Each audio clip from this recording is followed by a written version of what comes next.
Alors Amandine, tu es comportementaliste équin et tu es aussi photographe spécialisée pour les chevaux et les chiens. La première question que j'avais pour toi, c'est tout simplement comment est-ce que tu as choisi ce métier de photographe équin?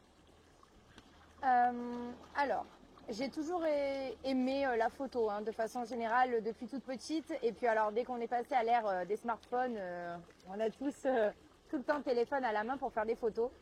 Mais la seule chose qui m'intéressait de photographier depuis toute petite, c'était les chevaux.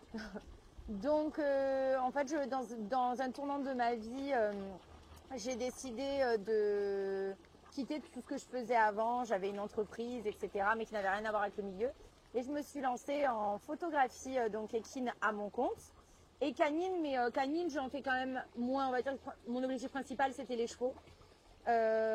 Du coup, j'ai décidé de me former en photographie. J'étais pas mal autodidacte dans l'histoire, mais j'ai décidé de me former avec une photographe qui était vraiment dans la photographie, par contre canine. Et ce qui me plaisait beaucoup, c'était ses techniques de photographie, son art en fait. Donc je m'étais dit, si j'arrive à transposer, à trouver la façon de transposer cet art, mais aux chevaux, puisqu'il y a des photographes équins, mais il y a un peu à boire à manger. C'est pas tout le monde qui a un côté artistique développé. C'est juste de la photo généralement assez banale, je veux dire ça comme ça. Et j'ai voulu vraiment trouver mon style artistique dans le milieu. Et je me suis lancée en fait, parce que je voulais être polyvalente dans le milieu des chevaux, je voulais pouvoir les mettre en valeur, communiquer à leur sujet. Donc c'est venu c'est venu tout naturellement. Comportementaliste équin, on l'a dit, c'était pour les aider. Et pour moi, un bon éleveur de chevaux, finalement, c'est un peu ce tout. C'est être polyvalent, avoir beaucoup de compétences dans le domaine et de savoir sur les chevaux. Donc voilà, la photographie, c'était un peu l'amorce de mon changement de vie, etc. Et j'y ai pris tellement de plaisir que j'ai conservé et développé cette activité en parallèle des autres activités dans les chevaux. Ok. Et alors donc à l'origine, est-ce que tu t'es dit je vais me former ou est-ce que tu as abordé ça plutôt en autodidacte? Je suis autodidacte principalement, mais j'ai fait des formations qui ont eu un certain budget quand même. Et finalement, ça m'a permis un peu comme ce que je disais pour les chevaux, quand on pioche à droite à gauche des informations qui peuvent nous convenir afin de trouver notre façon à nous de faire. Ça a été pareil pour la photo. Il n'y a pas parce que pour être photographe, il faut pas de diplôme. Demain, tu veux être photographe, tu peux être photographe, ouvrir ton entreprise de photographie. Mais par contre, je trouve que la qualité de l'image et le fait de fournir du travail de qualité, c'était primordial pour moi. Donc, je ne pouvais pas échapper quand même à une partie de formation qui est indispensable pour moi pour être un vrai photographe. Parce qu'un vrai photographe, c'est avant la préparation, le shooting pendant et le côté artistique avec les retouches après. Un vrai photographe, voilà, c'est ça l'intégralité du métier. Donc, et la retouche, c'est pas inné, les logiciels, c'est pas inné, tout ça, les techniques de prise de vue, la maîtrise des réglages de son appareil. Enfin, il y a tellement de choses à savoir en même temps que sans se former juste autodidacte, ça m'aurait demandé beaucoup trop de temps. Donc, je suis quand même allée puiser l'information chez des personnes très douées dans le métier. Ok. Le domaine de la photo équine, c'est très précis. Qu'est-ce que c'est pour toi, en fait, la principale difficulté quand on prend des chevaux en photo? Alors, je dirais la gestion du duo qu'on a face à soi. L'humain et l'équin, on y revient, qui s'entend pas toujours ou qui gère mal son stress, ou la pression que le propriétaire ou la propriétaire se met pour avoir des belles photos. Donc, faut pas que le cheval y bouge, faut pas que ci, faut pas que là. Non, en vrai, je crois que ça a été la gestion de l'humain, encore une fois, le plus difficile. Finalement, les chevaux, je les trouve toujours beaux. Après, attention, dans la photographie, il y a quand même équine, il y a des règles très spécifiques à respecter, surtout en termes de rendu et d'éthique. Par exemple, si on photographie une cavalière de dressage au mauvais moment, sur une microseconde, dans un instant T, le cheval est mal placé, allez sur les réseaux sociaux, c'est parti. On est parti sur des heures de oui, mais l'embouchure était comme ci, oui, mais l'enraînement était comme ça, mais la posture du cavalier et la main et la tête du cheval et l'hyperflexion. Donc on part sur des débats incroyables qui représentent qu'une microseconde de la séance. Mais comme vous, quand vous faites une séance de sport, vous n'êtes pas parfaite. Donc vous prenez aussi des mauvaises postures pendant votre séance de sport. C'est un peu pareil pour le cheval parfois.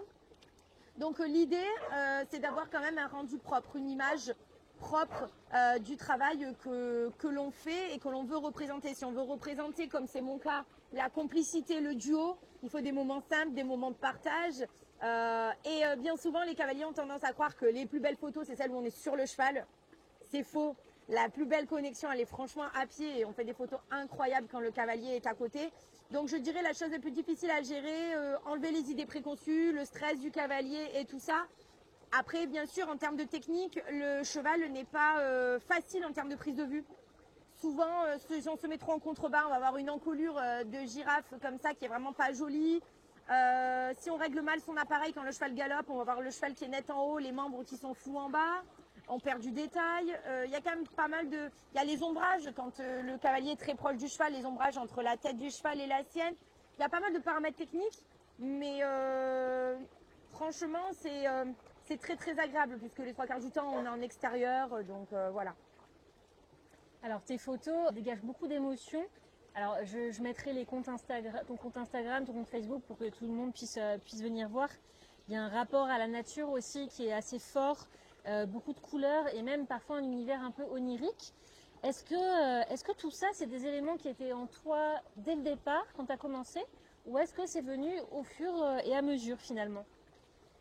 Alors, ma signature, mon logo de photographe, c'est une femme avec des cheveux longs et un cheval avec des ailes d'ange. Parce que pour moi, dans mon histoire, je fais une parenthèse sur ma vie, pour moi, ma première jument que j'ai eue m'a littéralement sauvé la vie. C'était un ange gardien. Je traversais une période très difficile où j'ai perdu mon papa très jeune.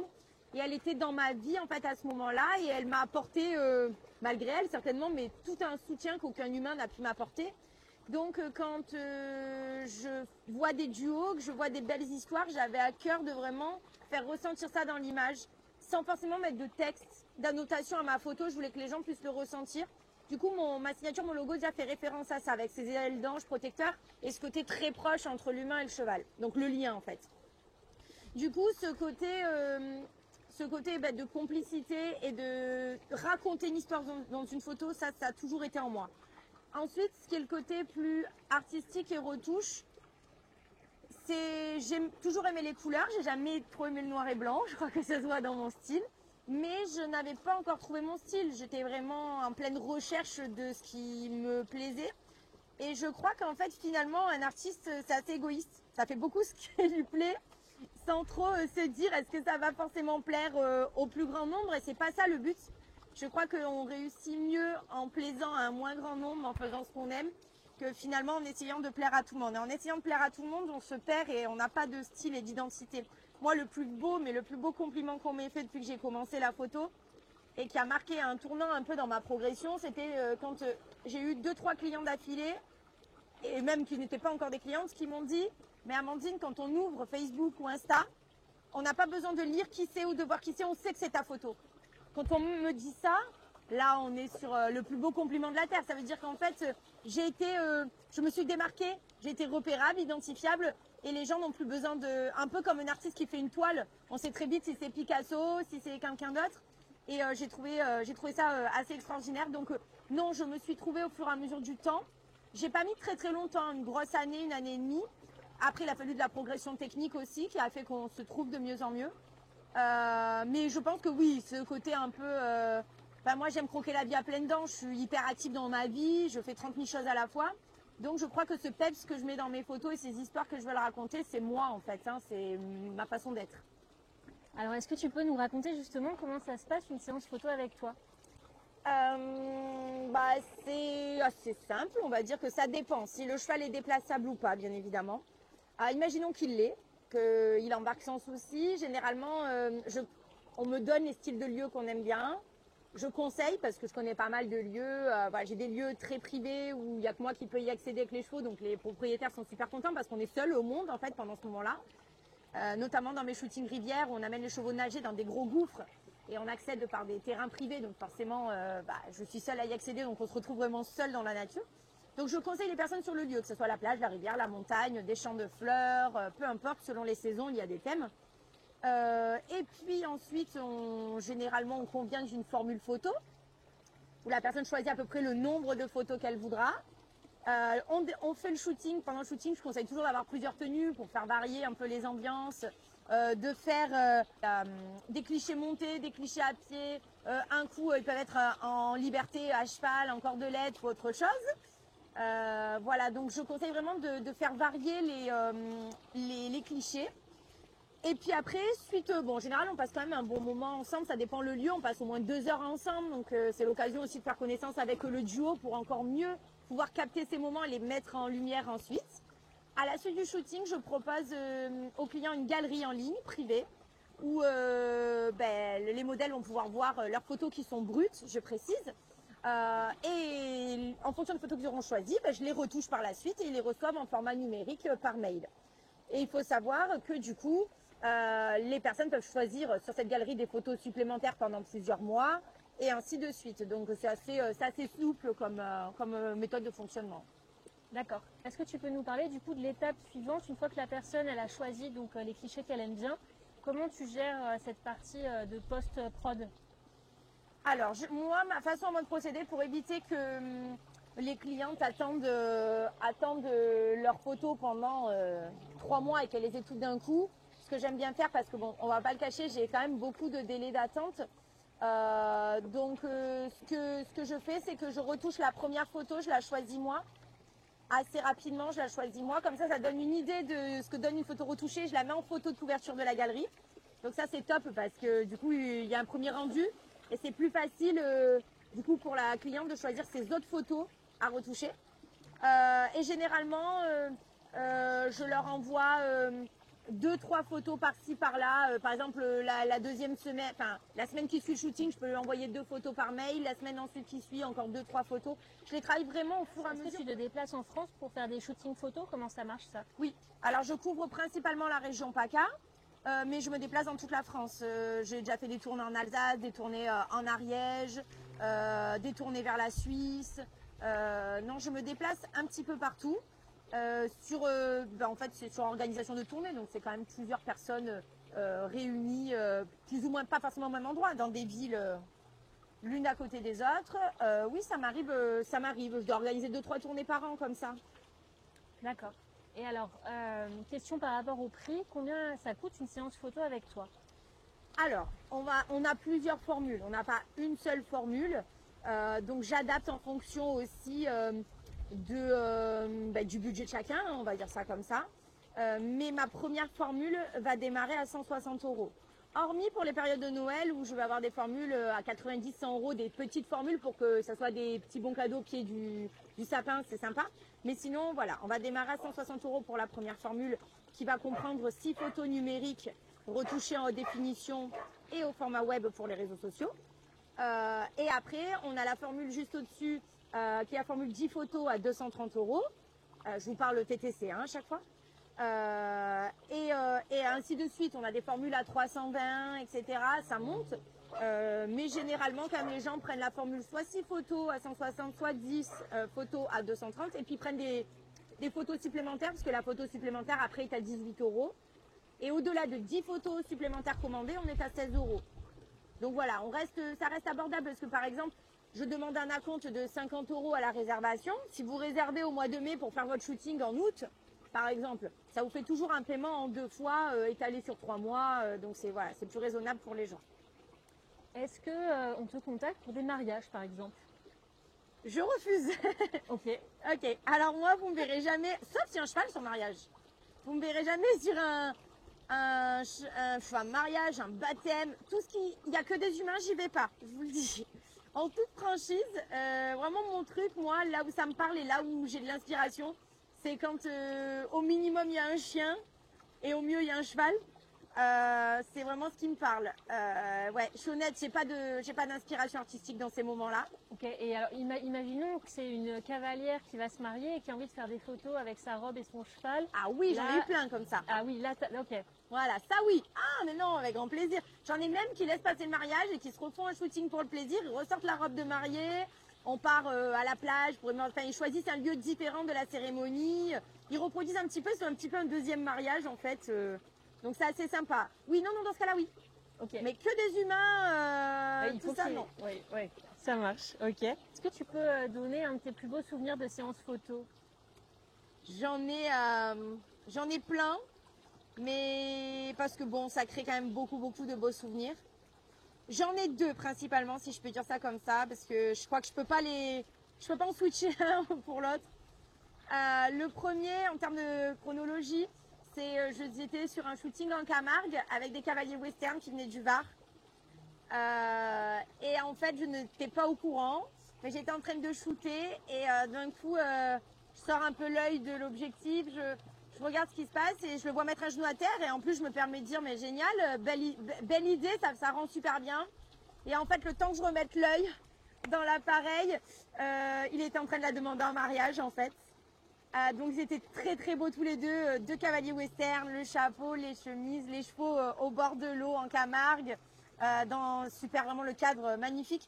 Et il a demandé en mariage, donc elle pleurait, je pleurais, tout le monde avait dit oui. Dieu merci, mon émotion m'a pas empêché d'appuyer sur le bouton, parce que si j'ai raté le bon moment, ben en fait ça se représente pas ça normalement, enfin ça se fait.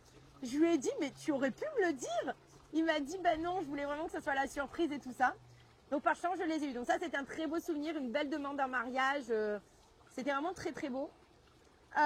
Et mon deuxième plus beau souvenir, de temps en temps, donc j'ai un étalon frison espagnol qui s'appelle Brillante, qui est réservé en tant que modèle sur les shootings. Donc quand les gens rêvent de poser avec un cheval et qu'ils n'en ont pas, je prends mon étalon, je l'emmène à la plage, à la montagne, et les personnes peuvent poser avec, puisqu'il est cool. Et là, c'est un jour une jeune femme qui me contacte d'une trentaine d'années, qui me dit le cheval, ça a toujours été toute ma vie, mais j'ai eu un accouchement, une grossesse très difficile qui ont fait que je ne peux plus monter à cheval. Je risque des très gros problèmes si je tombe. Elle n'avait pas le droit de s'asseoir sur ses fesses sans un coussin ou ce genre de choses. Donc elle me dit depuis, donc ça fait 3 ans que je suis incapable d'être sur un cheval, d'aller à cheval et tout ça. Et en fait, je lui ai aménagé ma selle, on a mis des coussins dessus et tout ça. Et je l'ai fait monter sur mon étalon frison à la plage en plein shooting. Donc voilà, c'était vaincre un peu son handicap et profiter quelques secondes en toute sécurité. On dit beaucoup des entiers, mais finalement, il lui a offert la plus belle expérience de sa vie. Donc voilà, j'ai pu immortaliser ce moment en photo tout en gérant mon cheval. Elle, qui vraiment, il fallait pas que le cheval, même ne serait-ce que parte au trot, hein, c'était très dangereux pour elle, ou marche de façon trop cadencée. Mais elle a pu faire quelques petits pas, il a été super gentil. C'était une super belle émotion de voir quelqu'un passer au-delà des soucis de santé pour pouvoir réaliser son rêve, en fait, qui était juste de remettre les fesses à cheval un jour dans sa vie, quoi. Ouais, voilà. C'est génial. Ouais. Alors, quand on est là dans les souvenirs aussi, les expériences, est-ce que tu as le souvenir d'un truc drôle qui soit arrivé en séance photo? J'ai eu quelques chutes drôles. Des fois, le cheval qui pousse un peu la cavalière dans les fleurs, boum, on la voit plus, elle disparaît. On a des vraies chutes, mais qui se terminent bien. Ça arrive. Hein. On a aussi, quand j'amène les chevaux nager, c'est génial de voir cette expression sur les visages, où souvent ils nagent pour la première fois avec leurs chevaux. Et comme je suis comportementaliste équin, je les aide à avoir les bonnes techniques pour que le cheval et le cavalier soient bien en symbiose pour pouvoir nager correctement et ne pas se gêner. Et du coup, leur première nage où le cheval il se laisse surprendre par le fait de se laisser engouffrer dans l'eau, absorber, que le cavalier il a la tête qui descend, il remonte, il nage, on voit ce sourire qui va jusqu'aux oreilles. Enfin, voilà, ça c'est... je trouve que les micro-noyades, je trouve ça super drôle. Voilà, donc ça c'est super sympa. Ok. Et tu es photographe et j'ai vu aussi que tu proposais carrément des formations à la photographie équine. Alors ça, est-ce que tu peux nous en parler un peu? Qui peut s'inscrire? Comment ça se déroule la formation? Voilà, pour qu'on ait un peu l'idée.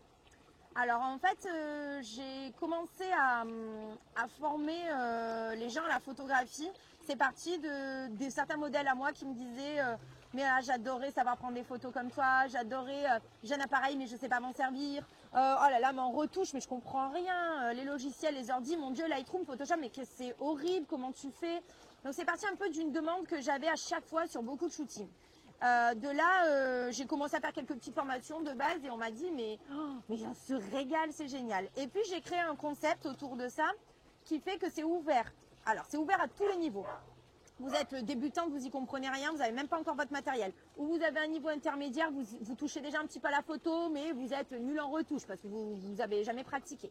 Ou alors carrément vous avez un niveau quand même assez avancé et là vous dites ah je veux me lancer à mon compte. Donc c'est vraiment où vous êtes même déjà professionnel, vous avez ouvert par exemple votre entreprise de photographie il y a je sais pas moi quelques mois, 1 an, 2 ans, mais ça décolle mal, vous n'arrivez pas trop à vous lancer correctement. C'est vraiment ouvert à tout le monde. Ensuite, c'est sur mesure et individuel. Donc sur mesure en fonction des objectifs que vous vous fixez, de ce que vous attendez de la formation. Et individuel où on est vraiment, entre guillemets, rien que la personne qui se forme et moi. Du coup, ça évite les différences de niveau dans les groupes. Ça évite les pertes de temps. Elle pose une question, mais moi je le sais déjà. Ou alors elle pose une question trop avancée, j'y comprends rien. Ça évite les disparités de niveau aussi. Donc c'est hyper intéressant. Donc j'ai voulu créer ce concept pour un peu que la personne vienne en immersion finalement dans le métier de photographe, pour le coup à ma façon, et qu'elle comprenne un peu l'envers du décor. Cette formation que je propose sur mesure, elle est sur 2 journées. 2 journées intensives, hein. On a autant de théorie que de pratique. Généralement, on commence vers 9h30 le matin sur la première journée et on va terminer le soir. On peut terminer à 19h comme à 23h. On ne sait pas parce que si on part en shooting coucher de soleil, je prévois toujours des trucs. Il y a toujours plusieurs modèles. Voilà, j'aime bien quand la personne repart de sa formation en ayant vu quand même pas mal de choses. Et sur la deuxième journée, on va commencer généralement à 10h, un tout petit peu plus tard, terminer vers 17h, 18h, mais sur la deuxième journée, on fait quasi que du contenu de réseaux sociaux, des retouches. On est vraiment quand même focalisé informatique sur la deuxième journée. Et donc en fait, on a à la suite de cette formation un PDF qui est remis à l'élève. Un suivi illimité dans le sens où 1 semaine, 2 semaines, 6 mois après, 1 an, vous pouvez toujours m'envoyer vos photos, je vous donne des conseils, je vous dis ce qui va, ce qui ne va pas. S'il y a des petites problématiques que je peux vous aider à résoudre à distance, tant mieux. Si ce n'était pas possible, la personne peut revenir à la carte, se former au coup par coup. Tiens, sur telle difficulté, j'aimerais bien que tu m'aides, ça, une demi-journée, une journée. Et elle peut à la carte bénéficier de formation. Et récemment, j'ai une idée qui m'est venue aussi à la suite de pas mal de demandes de gens qui habitaient trop loin pour venir parce que la formation est en présentiel. Donc le fait qu'elle soit en présentiel, j'ai des personnes qui prennent l'avion, qui viennent me voir de l'étranger. J'ai des personnes qui viennent en voiture qui font 6-7 heures de route. C'est génial, mais c'est vrai que du coup, par exemple, j'ai récemment une jeune maman qui m'a contactée en me disant j'allaite, je ne peux pas me déplacer, c'est trop compliqué pour moi, vu que j'allaite mon bébé. Est-ce que tu fais une formation à distance, etc. Et ma première réponse a été non, etc. Donc j'ai cogité. C'était pas la première. C'est au moins la 50e en 3 ans qui me dit ça. Et en fait, j'ai pour projet du coup d'ouvrir, j'ai espoir que ce soit prêt, à l'automne qui arrive, l'automne 2025, une formation, une école en ligne en fait de photographie, où on va pouvoir sur une année scolaire, suivre une formation en ligne avec bien évidemment des cours en PDF, des petites vidéos, des exercices, comme une véritable petite formation à distance. Pour celles qui ont l'opportunité de venir en présentiel 2-3 jours à la fin de la formation, c'est super. Celles qui n'ont pas l'opportunité, elles ont des coachings en ligne offerts, etc. Donc vraiment, le but, ça va être d'ouvrir en fait cette formation en ligne et plus seulement en présentiel. Ok, d'accord. Donc par rapport à la photo, au final, donc tu fais des shootings photos, tu as ce côté photographe équin, et tu fais aussi des formations pour aider les cavaliers à prendre des photos de chevaux. Qu'est-ce qui te fait le plus vibrer entre les deux en ce moment? Alors j'ai pris beaucoup de plaisir. Au début, j'ai commencé à faire donc des shootings de particuliers ou d'élevage ou d'écuries, voilà, donc d'être juste la seule photographe. Et puis au fur et à mesure du temps, on m'a beaucoup demandé donc des conseils. Pourquoi tu me formes pas? Moi aussi, j'aimerais devenir photographe. Est-ce que tu peux me former à devenir photographe? Donc j'ai proposé des formations dont on parlait tout à l'heure en photographie équine artistique. Et en fait, je me suis rendu compte au fil du temps que je prenais beaucoup plus de plaisir à transmettre tout ce que je savais, à montrer, à partager des moments avec les gens que je formais, que finalement partir toute seule en shooting, avoir mon petit moment entre guillemets égoïste avec les gens, même si c'est toujours des moments de partage. Mais là, je le trouve vraiment hyper convivial. Et puis, de voir des projets comme ça naître, des entreprises naître et les aider à concrétiser, parce que mes formations sont quand même très complètes. On va de la partie technique au business, au juridique pour vous aider à vivre le mieux de votre passion, de votre métier passion. Donc vraiment, je me suis rendu compte que le penchant, au fur et à mesure du temps, était vraiment vers la formation. J'aime beaucoup créer ce lien. J'organise d'ailleurs à ce titre des journées Sebam Tour, ça s'appelle, un peu partout en France, où je choisis des lieux assez exceptionnels, avec des modèles assez exceptionnels. Je fais venir plein de chevaux, de gens, etc.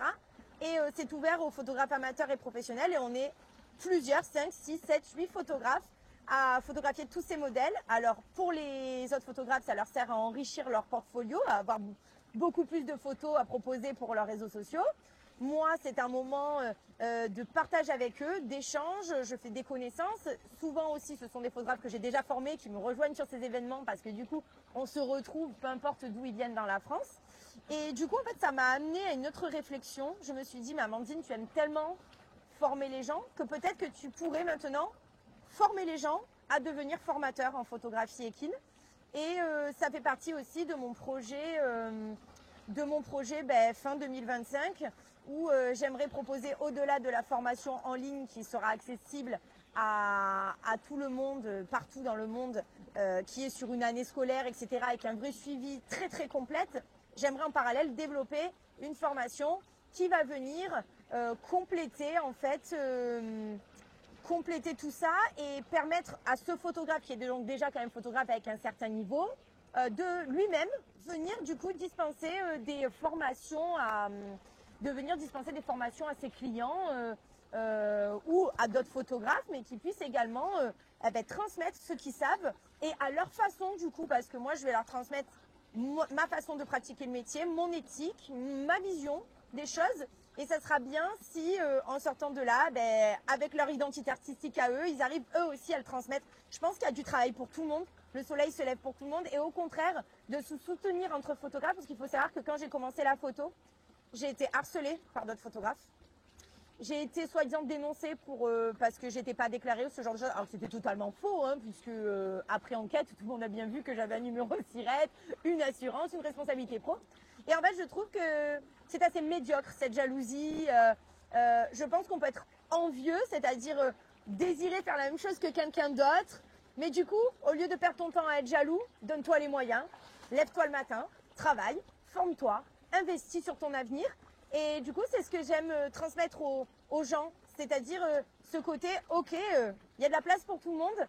Et regarde, tu peux, en sortant de ma formation, avoir tout à fait un style totalement différent du mien, mais garder cette éthique, je suis une photographe perfectionniste, bienveillante, dynamique, etc., avec de bonnes techniques et une vraie qualité d'image. Je ne vends pas du travail juste pour vendre des photos à 5 balles la photo, que ça n'a pas de sens, ça ne représente absolument pas ton travail. Et à la fois, je ne vends pas 5 000 € ma photo parce que je ne vends pas 5 000 € de photo. Voilà, donc j'ai voulu vraiment, enfin, mon projet 2025, c'est me concentrer encore plus sur la formation, et aider même les photographes déjà en place à eux-mêmes devenir formateurs et alimenter leur réseau dans ce sens en fait. Ok, ouais, bravo. Merci. Les chevaux, c'est toujours des êtres en mouvement et c'est parfois, alors c'est ce mouvement qui est magnifique, mais qui peut être dur aussi à photographier. Est-ce que tu as un conseil à donner aux cavaliers par rapport à cette idée de mouvement? Je dirais que, alors, contrairement à ce qu'on croit, il n'est peut-être pas toujours en mouvement. Les moments où, bizarrement, c'est les moments où il est en alerte, bien droit, qui regarde les oreilles quelque part. Là, c'est là où c'est le mieux pour capter l'instant. Donc, il n'est pas toujours en mouvement. Et quand il est en mouvement, le seul conseil, c'est de rester le plus décontracté possible. Tous ces mouvements parasites de crispation, de je tire sur les rênes, de machin, c'est tout ce qu'on ne peut pas voir déjà en image. Donc, je dirais de rester le plus cool possible, d'avoir de la patience, etc. Puis des fois, c'est souvent les chevaux les plus turbulents au quotidien qui sont géniaux en shooting. Et des fois, des chevaux qui sont d'habitude assez cool, qui finalement le sont un peu moins. Donc, il ne faut pas avoir d'idées préconçues. Les chevaux en shooting sont quand même assez sympas de façon générale. Ok. Pour terminer, une question, s'il y avait une formule magique pour faire une belle photo de cheval, qu'est-ce que ce serait pour toi, cette formule? Alors, une photo avec son humain, avec son propriétaire, ou une photo tout seul du cheval? On va dire une photo tout seul. Où le cavalier veut prendre une photo de son cheval. Ah ok, d'accord. Alors je dirais déjà dans son plus simple appareil. naturel. C'est pas besoin qu'il ait 100 000 artifices, la selle, le filet, le machin. Je dirais le plus naturel possible. Je dirais si on a la possibilité d'être, je sais pas, soit on l'amenait dans un lieu parce qu'on est allé se promener avec lui, donc on l'amène nager, donc voilà ce genre de choses. Ou tout simplement vous avez un champ avec quelques fleurs au printemps, vous le laissez dedans et idéalement vous attendez fin de journée pour y aller. Voilà, il y a des moments pour faire des photos, hein. Le soleil, c'est non le soleil, c'est pas notre ami du tout. Donc tout le monde dit ah il fait beau, je vais faire des photos. Mais pourquoi? Vas-y quand il y a de l'orage. Voilà, parce qu'en fait le soleil vient cramer votre image et vraiment vous perdez beaucoup en qualité même avec juste votre téléphone, hein. Donc si j'avais un conseil à donner, c'est quand même d'y aller par temps un petit peu nuageux ou en coucher de soleil ou en lever de soleil. Mais éviter le plein soleil à 14 h en plein été, c'est pas bon du tout, quoi. Ça va pas mettre en valeur ni votre cheval, ni la lumière sur votre photo, rien du tout. Ok. Eh ben merci beaucoup Amandine Mais de rien. toutes ces réponses et toutes ces infos partagées.